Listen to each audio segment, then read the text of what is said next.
भगवान की जय। अशा प्रकारे भगवान आता मुरली त्या ठिकाणी वाजवायला लागलेले आहेत. गवळी म्हणतात, अरे मुरली, ही मुरली का पंचप्राणे माझा व्याकुळ झालेला आहे, व्याकुळ. मैं तो सब खोई तेरे प्यार रे, सब कुछ हार रही तेरे संसार में, जोत जला के प्रीत लगा के चरणों में मुरली वाले बंसी वाले, मुरली वाले ओ बंसी वाले. आता गाण्यासाठी गळा बसलेला आहे, पण ते कसं असतंय, खरू झालेलं कुत्र सारखं घाशीत राहतं कुठं ना कुठं, पण ते गळा बसला तरी राहत नाही की नाही. असे ते बासुरीचे सूर कानावर पडायला लागलेत. गोपी त्या ठिकाणी येत आहेत. आता जे बासुरीचे सूर कानावर पडल्यावर त्या गवळणीनं आपण काय करतोय काय नाही याची देखील आठवण राहिलेली नाहीये. एक गवळण शृंगार करत होती. शृंगार करता करता तिनं काय केलं, ते भावळ्याला लावायचं काय असते आहे की नाही, ते व्हाटाला लावलं. व्हाटाला लावायचं, भावळ्याला लावलं.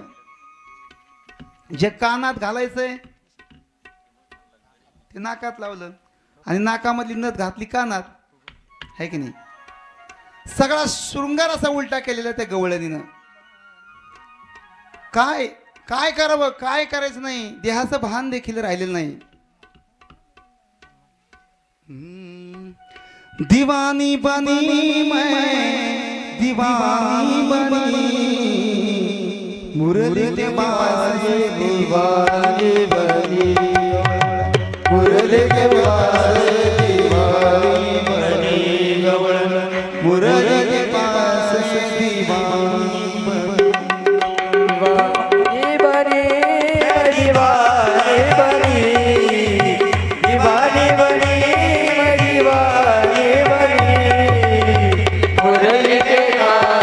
दीवानी बनी, मुरली के बाजे दीवानी बनी, मुरली के बाजे दीवानी बनी, मुरली के बाजे दीवानी बनी.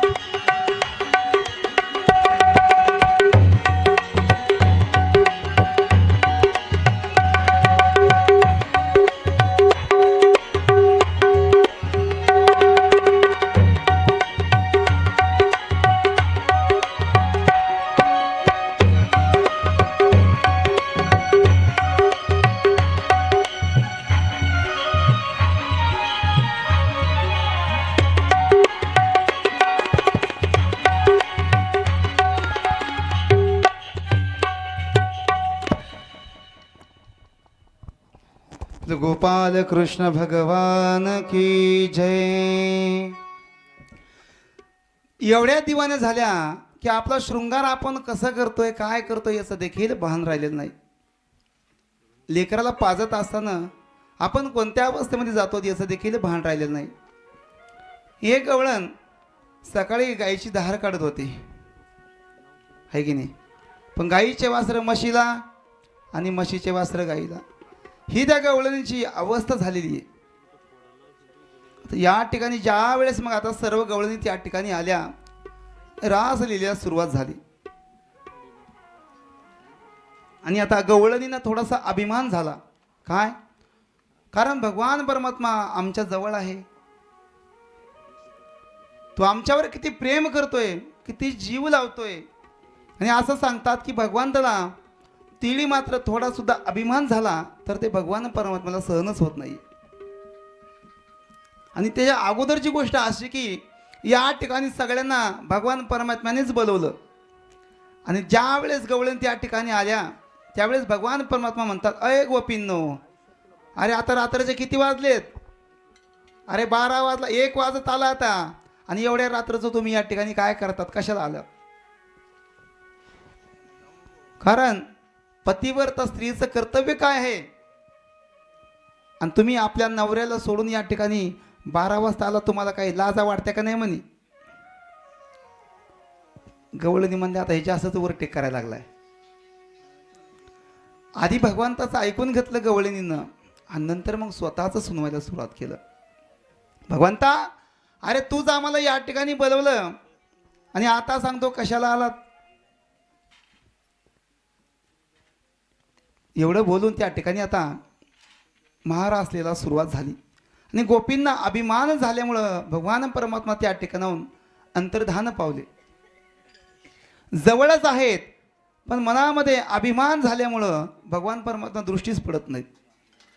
सगळ्या गोपी बेचैन झाल्या की भगवान परमात्मा कुठे गेला असेल, कुठे बघावं या भगवान परमात्माला विव्हळ झालेले आहेत. इकडे तिकडे शोधताय पण कुठे काही भगवान परमात्म्याचा ठाव ठिकाणा लागत नाही. त्या ठिकाणी वनामध्ये फिरताय, अरे भगवान परमात्मा कुठे गेलाय? त्या झाडाला विचारतायत, वेलीला विचारतायत, कुठे माझा भगवान परमात्मा? कुठे? सांगा ना, कोणीतरी बघितलं का? कोणी बघितलं का माझा भगवान कुठे? असं करता करता गोपींना समोर त्या पावलाचे ठसे दिसले. अरे या ठिकाणी ठसे आहेत, ज्या अर्थी भगवान परमात्मा इकडेच गेले असणार. थोडे समोर गेल्याच्या नंतर आता पावलाचे ठसे 4 दिसायला लागले. गोपिकांच्या लक्षात आलं की आता भगवान परमात्मा एकटा नाही गेला, हा राधेला सोबत घेऊन गेलाय. कारण राधेवरती भगवंताचं जास्त प्रेम आहे आणि त्या राधेला भगवान परमात्मा तिच्या सोबत फिरण्यासाठी आपल्याला सोडून तिच्या सोबत गेला. मग आता गोपीच्या मनामध्ये जास्तच उत्कंठा दाटली की भगवान परमात्म्याला आपण शोधूया कुठंतरी. असं करता करता थोड्या परत पुढे गेल्या, परत 2च पावलं दिसायला लागले. त्या ठिकाणी थोडा चिखल होता. गोपिकांनी विचार केला, अरे अरे भगवंतांनी आता तर राधेला खांद्यावरच घेतलंय म्हणे. कारण आता पावलाचे ठसे किती आहेत? 2च आहेत. परत थोडं पुढे गेल्या, काही फुलाचे झाडं होते आणि त्या फुलाच्या झाडाच्या ठिकाणी भगवान परमात्म्याने राधेला खाली ठेवलं आणि त्या ठिकाणी राधेचे काही केस गळाले, फुलं होते. आणि गोपिकांनी ज्या वेळेस त्या ठिकाणी पाहिलं की या ठिकाणी म्हणे राधेला खाली ठेवलेलं आहे आणि या ठिकाणी फुलाचे झाड आहेत, ज्या अर्थी भगवंतानं राधेच्या वेणीमध्ये हे फूल लावले असणार. राधेचे वेणी घातली वाटतं का? कारण वेणीचे केस खाली पडलेले आहेत. राधेला खांद्या उचलून भगवान परमात्मा घेतो. थोड्या समोर गेल्याच्या नंतर मग राधेला पण थोडासा अभिमान झालता आणि राधेला पण भगवान परमात्माने खाली सोडलं आणि निघून गेले. नंतर समोर गेल्याच्या नंतर बघतात तर काय, अरे आपल्याला असं वाटायचं की भगवान परमात्मा राधेसोबत गेलेले आहेत, पण राधा पण या ठिकाणी आहे.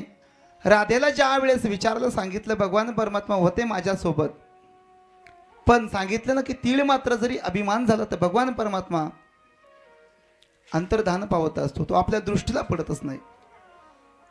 त्यानंतर सर्व गोपीनं त्या भगवंताची स्तुती केली, शरणागती पत्कारली आणि भगवान परमात्मा परत त्यांच्या सन्मुख येऊन महारास लीला त्या ठिकाणी सुरुवात झाली. आता महारास लीला सुरुवात झाली, त्या ठिकाणी पार्वती आईसाहेब देखील आल्या होत्या. पुन्हा शंकर भगवान परमात्मा आता आग्रह करतात, पार्वती मला येऊ दे म्हणे महारास लीलेमध्ये. पार्वती आईसाहेब सांगतात की त्या ठिकाणी पुरुषाला प्रवेश नाहीये, त्या ठिकाणी पुरुषाला प्रवेश नाही, तुम्हाला येता येणार नाही. महादेवाने सांगितलं बाबा मी साडी नेसतो पण मला येऊ दे म्हणे. गोपाल कृष्ण भगवान की जय. अहो तुम्हाला जमणार नाही म्हणे, तुम्हाला शर्टाच्या गुंड्याच नीट लावता येत नाहीत, तर साडी कुठं तुम्ही घालणार आहेत, आहे की नाही? स्त्रीचा वेश धारण करणं सोपं नाही, तुम्हाला जमणार नाही म्हणे ते. निश्चित साडी घालूनच स्त्री होता येत नाही, तसे हावभाव देखील करावे लागतात. तुम्ही साडी घालून त्या ठिकाणी येता आणि त्या ठिकाणी आल्याच्या म्हणतात बजाव, उघडं पडन ना सगळं नाटक आहे, त्या ठिकाणी जमणार नाही.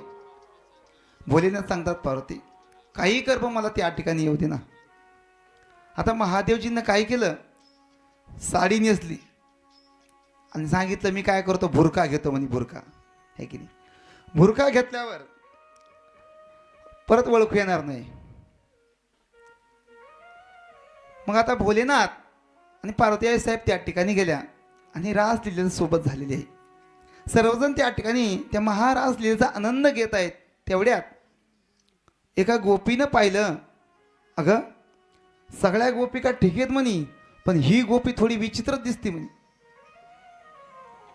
आहे की नाही? ही गोपी थोडी विचित्रच आहे. म्हणून त्या गोपीचा थोडासा असा भुरका वर केला. अरे मग हिला तर मिशा आहेत, दाढी पण आहे, काहीच करावं. परत त्या भोलेनाथाला सांगितलं, ओ इकडे कुठं, इकडं पुरुषाला प्रवेश नाही म्हणे, तुम्ही या ठिकाणी कसं का आले? महादेवजी म्हणतात लयच अवघड झाले आता, आहे की नाही? अशा प्रकारे महाराष्ट्रीयचा त्या ठिकाणी सर्व गोपिकांनी आनंद घेतला. एकदा सर्व गोपाळ शिवरात्रीच्या वेळी अंबिका वनामध्ये त्या ठिकाणी आलेले. त्या ठिकाणी सर्व पूजा अर्चा शिवरात्री निमित्त चालू आहे. सर्व पूजा चालू असताना एक अजगर नंदबाबाला गिळत होता. ज्या वेळेस तो अजगर नंदबाबाला गिळू लागला त्यावेळेस नंदबाबा आवाज देतात, कृष्णा, हे काना, हे अजगर मला खाऊन टाकते बाळा, याच्यापासून माझं रक्षण कर, याच्यापासून मला वाचव. जसा आवाज कानावर पडला भगवंतानी आपल्या वडिलांचं त्या ठिकाणी रक्षण केलं. बोल गोपाल कृष्ण भगवान की जय. जय श्री राधे, जय श्री राधे.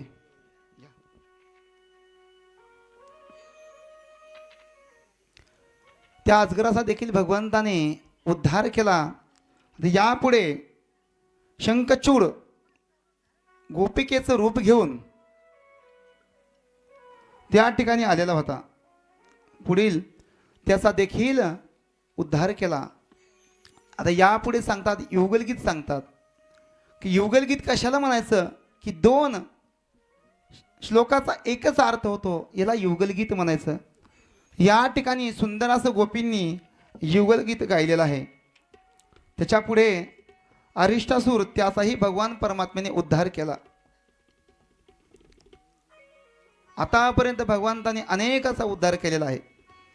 जे गिरायक आलं त्या गिरायकाला परत जाऊ दिलं नाहीच. सगळ्यांचा उद्धारच केला भगवान परमात्म्यानं. आता यापुढे सांगतात की अक्रूरजी आता व्रजगमन करण्यासाठी निघालेले आहेत आणि कृष्ण भगवंताला आता मथुरेमध्ये घेऊन येणार आहेत. कारण एवढे महान महान दैत्य मारले, त्यावेळेस कंसाला असं वाटलं, अरे कोणी मारले, काही मेळ लागला नाही. पुतना मावशी गेल्या सुरुवातीलाच, बकासूर गेला, आगासूर गेला, आहे की नाही? मोठे मोठे दैत्य या ठिकाणी मारले गेले, कोणी मारलं काहीच मेळ लागला नाही. काय करावं? तेवढ्यात त्या ठिकाणी नारदजी आले. नारदजीनं सांगितलं, अरे तुला अजून माहीतच नाही का कोणी मारलं तर? अरे जी आकाशवाणी झालती आणि त्या आकाशवाणीने सांगितलं होतं ना की तुला देवकीचा 8वा पुत्र तुला मारणार आहे. अरे तोच कृष्ण तिकडे व्रज तिकडे गोकुळामध्ये वाढत आहे. त्यांनी तुझे सर्व हे दैत्य सगळ्यांचा नाश केलेला आहे. आता तू काय कर, त्याला या ठिकाणी आणण्याचा प्रयत्न कर. कारण जोपर्यंत कृष्ण भगवान परमात्मा या ठिकाणी येत नाही मथुरेमध्ये, तोपर्यंत कंसाचा वध होत नव्हता. नारदजी सावध करतात, अरे तू भोळाय काय म्हणे, तुला माहित नाही का?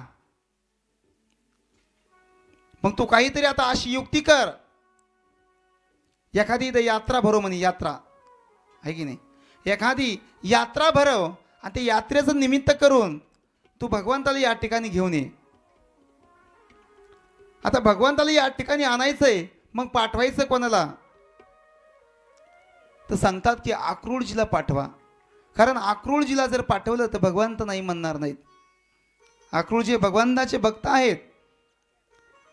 नारदजीनं सांगितल्याप्रमाणे आता अक्रूरजीला त्या ठिकाणी बोलवलं, निरोप पाठवला. अक्रूरजी, तुम्हाला कंसानं राजवाड्यामध्ये बोलवलं आहे, राज दरबारामध्ये तुम्हाला बोलवलं आहे. अक्रूरजींच्या लक्षात आलं, अरे ज्या अर्थी एवढं मान सन्मानपूर्वक कंसाने आपल्याला बोलवलंय त्या अर्थी काहीतरी कार्यच असणार. कारण दृष्टाचं गोड बोलणं देखील कधी कधी घात करते. दृष्ट माणसाचं गोड बोलणं हे कधी कधी घात करत असतं. याच्या पाठीमागं नक्की काहीतरी कारस्थान असणार, नक्की काहीतरी षडयंत्र असणार, हे अक्रूरजींच्या लक्षात आलं. पण आता राजांनी बोलवलेलं आहे, जावं तर लागणारच. अक्रूरजी आता राज दरबारामध्ये गेले. त्यावेळेस कंस फिरून गोष्टी सांगतोय. अक्रूरजी, अहो आपल्या या ठिकाणी आता म्हणे मोठी यात्रा भरवायची आहे,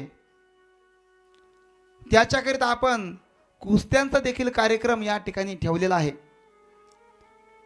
मग या ठिकाणी यात्रा बघण्यासाठी, ह्या कुस्त्या बघण्यासाठी आपण कृष्णाला या ठिकाणी घेऊन यावं. असं सांगतात की कृष्णाला या ठिकाणी मामाच्या गावाला घेऊन या म्हणे. माझा भाचा बऱ्याच दिवसापासून आला नाही, आता तुम्ही जा, माझा रथ घेऊन जा. हिने विचार केला, बाबा आतापर्यंत याला मोटरसायकल जर मागितली, हा सांगतो पेट्रोल संपलं, आणि आज याची 40 लाखाची गाडी मला घेऊन जा म्हणतो. त्याच्या पाठीमागं काहीतरी कारण असणार. आपल्या व्यवहारामध्ये बी आपल्याला खूप असे उदाहरण बघायला भेटतात. कधी कधी जो माणूस आपल्या कधी बोलतही नाही, कधी कामा पडत नाही, पण एखाद्या वेळेस तो आपल्याला सांगत असतो, ओ महाराज चालता का जालन्याला फिरायला, चला म्हणे मस्त तुम्हाला जेवू घालतं वाटाने जाता जाता, आहे की नाही. अरे आतापर्यंत ह्या माणसाने कधी चहा पाजला नाही, आज हा माणूस जेवू घालतो म्हणतो, 40-50 लाख रुपयाच्या गाडीमध्ये तुम्हाला फिरायला नेतोय. त्या अर्थी लगेच माणसाला समजून येतं की याच्या पाठीमागचा याचा उद्देश काहीतरी असणार, याच्या पाठीमागचं काहीतरी कारण असणार. हे कारण असल्याशिवाय हे आपल्याला त्या ठिकाणी नेत नाहीये. तर गोपाल कृष्ण भगवान की जय. कामाशिवाय हा नेणार नाही. अक्रूरजींच्या लक्षात आलं, अरे काहीतरी कार्यक्रम आता हे करणार आहे, कंसाचं काहीतरी या ठिकाणी षडयंत्र आहे. पण नाही म्हणता येत नाही, काय करणार आहे. सांगितलं माझा रथ घेऊन तुम्ही जा आणि कृष्ण भगवंताला या ठिकाणी घेऊन या. ज्या वेळेस वृंदावनामध्ये आता अक्रूरजी जाण्यासाठी निघालेत, रथामध्ये बसलेत, जाण्यासाठी जास्त काही अंतर नाही, अंतर थोडंच आहे. पण अक्रूरजी जे सकाळी निघाले तर संध्याकाळीच त्या ठिकाणी पोहोचले. त्या ठिकाणी असा घोड्याच्या टापाचा आवाज होतोय, आहे की नाही. रथ निघालेला आहे आणि मधातच रथ एकदम थांबतोय.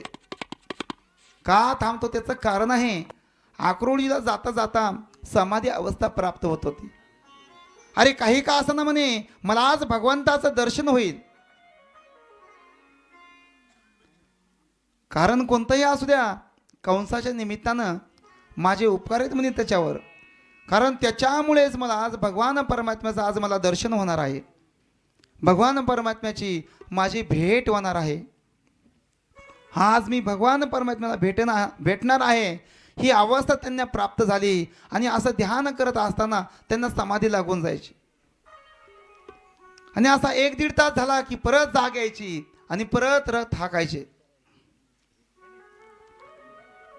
असं करता करता बराच वेळ गेला.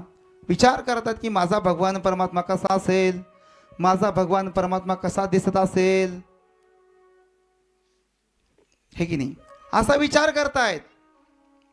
माझी भगवान परमात्म्याला केव्हा भेट होईल, अरे मी केव्हा भगवंताला भेटल, सतत हा मनात विचार चालू आहे. परत समाधी अवस्था प्राप्त व्हायची. कारण भगवान परमात्मा दिसायला एवढा सुंदर आहे ना, भगवान परमात्म्याचं रूपाचं जरी ध्यान केलं तरी माणसाला समाधी अवस्था प्राप्त होते. आणि भगवान परमात्म्याकडे जर तुम्ही पाहिलं तर त्याच्याकडे बघितल्याच्या नंतर दुसरं कोणाकडेच बघण्याची इच्छाच होत नाही. एवढा माझा भगवान परमात्मा सुंदर आहे. पाहिल्या वेद लावे एवढा माझा भगवान परमात्मा कसा आहे, सुंदर आहे. राजसस कुमार मदनाचा पुतळा रवी शशी कळा लोफलिया. एक तुम्हाला उदाहरण सांगतो, माझा भगवान परमात्मा किती सुंदर आहे. जगाच्या मालकाने समुद्र आहे महाराज. समुद्रामध्ये किती पाणी आहे, भरपूर पाणी आहे. तसं भगवान परमात्मा किती सुंदर आहे. एक थेंब त्या समुद्रातलं पाणी घेतलं सुंदरतेचं आणि आम्हाला सगळ्यांना वाटलंय. एक पुरुष, एक महात्मा भिक्षा मागत होता. भिक्षा मागत असताना एका घरी गेले आणि घरी गेल्याच्या नंतर त्या मातेने भिक्षा वाढली आणि सारखं टक्क नजरेनं त्या मातेकडे बघत होता. मग वाईट दृष्टीने बघत होता, अशातला भाव नाही. आणि त्या मातेकडे बघताना त्याच्या डोळ्यामध्ये पाणी आलं. तिने सांगितलं, महाराज आतापर्यंत तुम्ही बाया बघितलं नाही का, तुम्ही असं माझ्याकडे का बघतात. त्या महात्म्याने शब्द वापरला, माते मी त्याच्याकरिता तुझ्याकडे बघत नाही, अरे किती सुंदर रूप याकरिता बघत नाही. अरे ज्या भगवान परमात्म्यानं आम्हाला जे सुंदरता दिलेली आहे ती एवढी सुंदर आहे की ज्याला पाहिल्याच्या नंतर आपलं मन माघारी फिरत नाही. मग तो जगाचा मालक ज्या भगवंताने आम्हाला एवढं सुंदर रूप दिलंय, तो भगवान परमात्मा किती सुंदर असेल याचा विचार करा. गोपाल कृष्ण भगवान की जय. जय श्री राधे. तुम्हारा तारनहारा कब तेरा दर्शन होगा, जिसकी रचना इतनी सुंदर हो कितना सुंदर होगा, हो कितना सुंदर होगा. राम तुम्हारा तारनहारा तेरा दर्शन होगा, जिसकी रचना इतनी सुंदर हो कितना सुंदर होगा, हो कितना सुंदर होगा. नाम तुम्हारा तारनहारा कब तेरा दर्शन होगा, जिसकी रचना इतनी सुंदर वो कितना सुंदर होगा, वो कितना सुंदर होगा.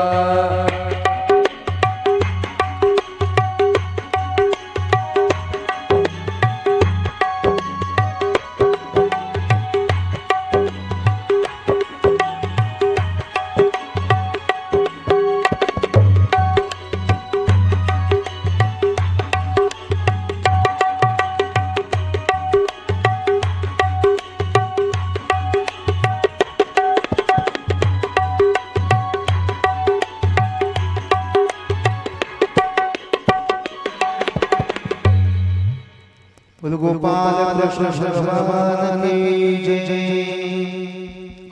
असा माझा भगवान परमात्मा सुंदर आहे. आणि अक्रूरजी त्या स्वरूपाचं ध्यान करत करत आता वृंदावनामध्ये पोहोचलेले आहेत. ज्या वेळेस वृंदावनामध्ये पोहोचले त्यावेळेस बघतायत की भगवान परमात्मा गायी घेऊन गावाच्या दिशेने निघतायत. जाता जाता भगवंताचे चरणचिन्ह त्यांना दिसले. परत अक्रूरजी खाली उतरले. त्या चरणचिन्हाची माती आपल्या डोक्याला लावली. भगवान परमात्मा आता नंदबाबाच्या अक्रूरजी नंदबाबाच्या घरी गेले. घरी गेल्याच्या नंतर बऱ्याच वेळ गप्पा गोष्टी झाल्या आणि सगळं कारस्थान भगवान कृष्णाला सांगितलेलं आहे. सांगतात की त्या ठिकाणी सगळं कुशल मंगल आहे ना. पुन्हा भगवान म्हणतात की कंसासारखा पापी दुरात्मा त्या ठिकाणी असताना सगळं कुशल मंगल कसं असेल. ऐका अक्रूरजी, आईला आणि बाबाला सांगू नका हॅलो की आईला आणि बाबांना हे कारस्थान तुम्ही सांगू नका, नाही तर मला ते येऊच देणार नाहीत. रात्रभर त्या ठिकाणी गप्पा झाल्या आणि सांगितलं की कंसाने त्या ठिकाणी यात्रेचं आयोजन केलेलं आहे, त्या ठिकाणी कुस्तीचा कार्यक्रम ठेवलेला आहे, त्याच्यामुळे मला कृष्ण भगवंताला नेण्यासाठी पाठवलेलं आहे. आता कृष्ण भगवंत जाणार.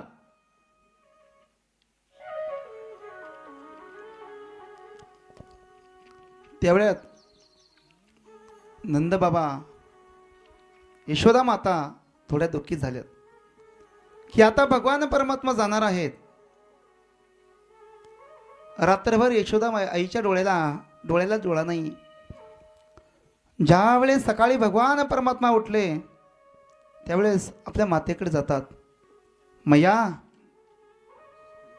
मैया, माझा शृंगार कला. मैयाने कानाचा शृंगार केलेला आहे आणि भगवान परमात्मा आता जाण्यासाठी निघणार आहेत.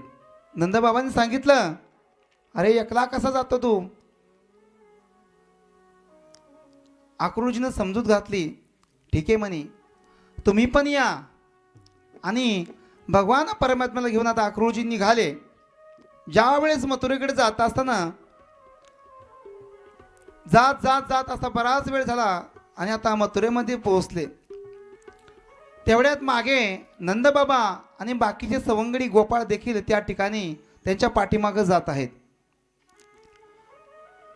आता मथुरेमध्ये पोहोचल्यानंतर भगवान सांगतायत,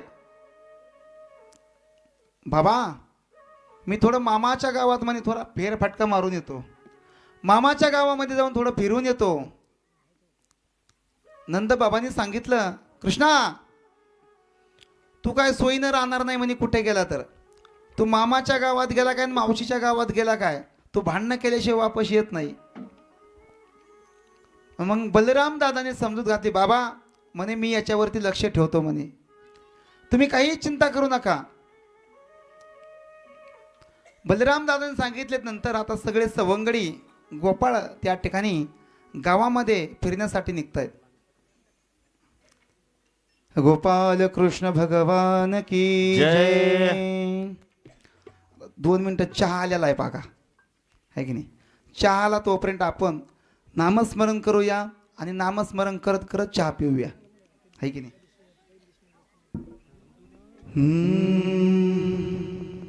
Radha Radha Shri Radha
hello hello hello hello hello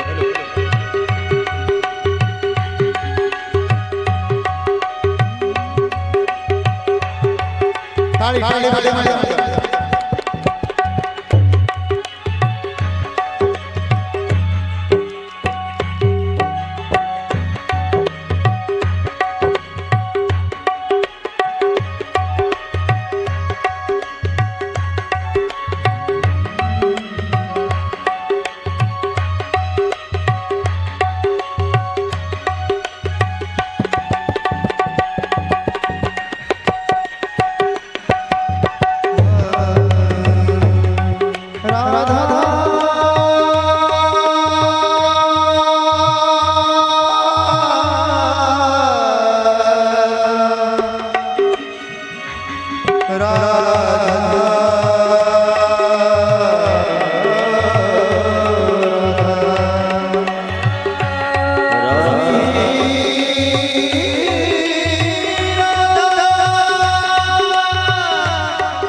टाळी.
बोलो गोपाल कृष्ण भगवान की जय. जय श्री राधे. हॅलो जय श्री राधे.